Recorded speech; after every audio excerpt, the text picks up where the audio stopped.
अमेरिकेचे 50,000 सैनिक युद्धासाठी तयार। आता इराणवर थेट हल्ला होणार का? अमेरिकेनं सैन्य जमिनीवर का उतरवलं?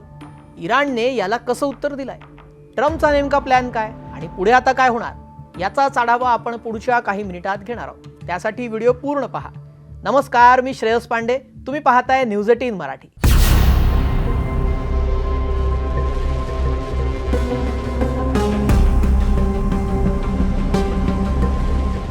जग पुन्हा एकदा मोठ्या युद्धाच्या उंबरठ्यावर उभा आहे। इराण विरुद्ध इस्रायल असा सुरू झालेला संघर्ष आता थेट इराण विरुद्ध अमेरिका असाच झालाय।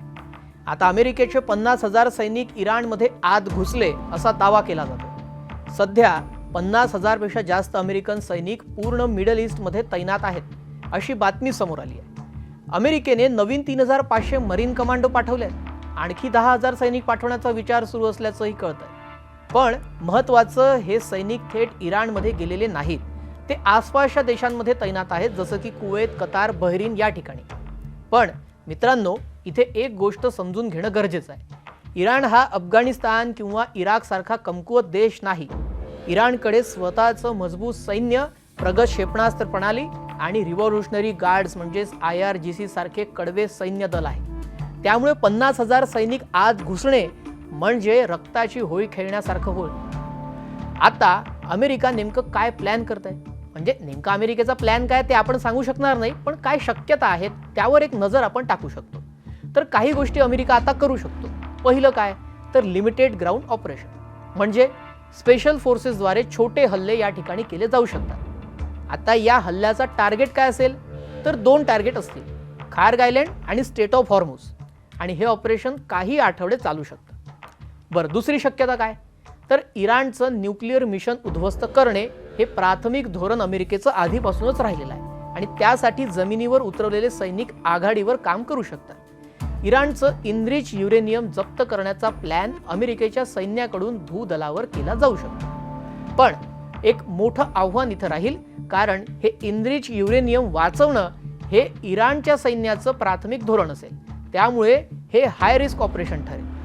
तिसरी शक्यता काय आहे की अमेरिकेनं जर ते केलं तर ते सर्वात धोकादायक पाऊल ठरेल, ज्याला फुल स्केल इन्व्हेन्शन म्हणतो आपण, म्हणजे पूर्णतः जमिनीवरचं युद्ध, म्हणजे 2 देशाचे सैनिक आमने सामने। याबाबत अजून तरी निर्णय नाही आहे, पण तयारी सुरू असल्याची चर्चा आहे। पण असं युद्ध होणं आत्ता तरी आजच्या काळामध्ये जवळजवळ शक्य नसल्याचं तज्ज्ञांचं म्हणणं आहे। या 3 शक्यता आहेत ज्या होऊ शकतात। बरं, अमेरिकेच्या या हालचालीवर इराणनेही प्रतिक्रिया दिलेली आहे, आक्रमक प्रतिक्रिया दिलेली आहे। इराणनं स्पष्ट इशारा दिलाय, जर अमेरिका जमिनीवर आली तर भयंकर प्रत्युत्तर दिलं जाईल। इराण काही संभाव्य हल्ले करू शकतो, जसं की US बेसेस, गल्फ देश आणि इस्रायलमधील अमेरिकेची सैनिकी तळं इराणकडून लक्ष्य केली जाऊ शकतात आणि तिथे हल्ले केले जाऊ शकतात। जर हा संघर्ष वाढला तर त्याचे परिणाम काय होतील? पहिला परिणाम, इराण सर्वात आधी हॉर्मुझची सामुद्रधुनी म्हणजे स्ट्रेट ऑफ हॉर्मुझ बंद करेल। जगातील 30% कच्च्या तेलाचा पुरवठा याच मार्गाने होतो आणि तो पूर्णपणे ठप्प होईल।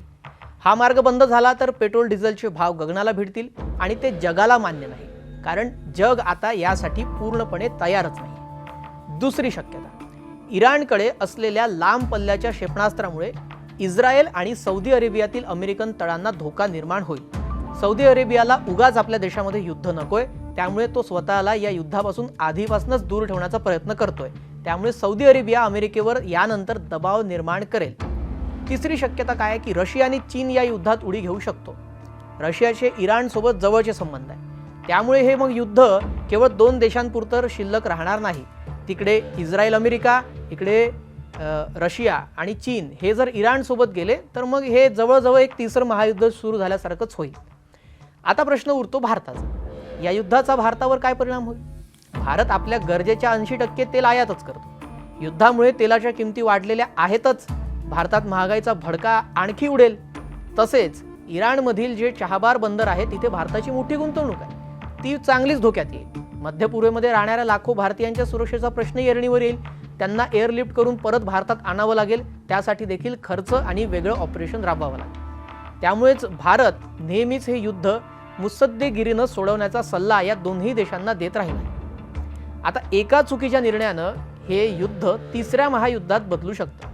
आणि त्याचा परिणाम आपल्या पेट्रोलच्या दरापासून ते जागतिक अर्थव्यवस्थेपर्यंत होणार आहे. त्यामुळे हे युद्ध आता कुठल्या वळणावर जातं हे पाहणं महत्त्वाचं ठरणार. बरं, तुम्हाला यावत काय वाटतं? हे युद्ध आता तिसऱ्या महायुद्धाचं रूप घेताना दिसतंय का, की हे लवकरच आटपेल? तुमचं मत याबाबत कमेंटमध्ये नक्की सांगा. भेटूयात पुढील नव्या ग्लोबल अपडेटसह. नमस्कार.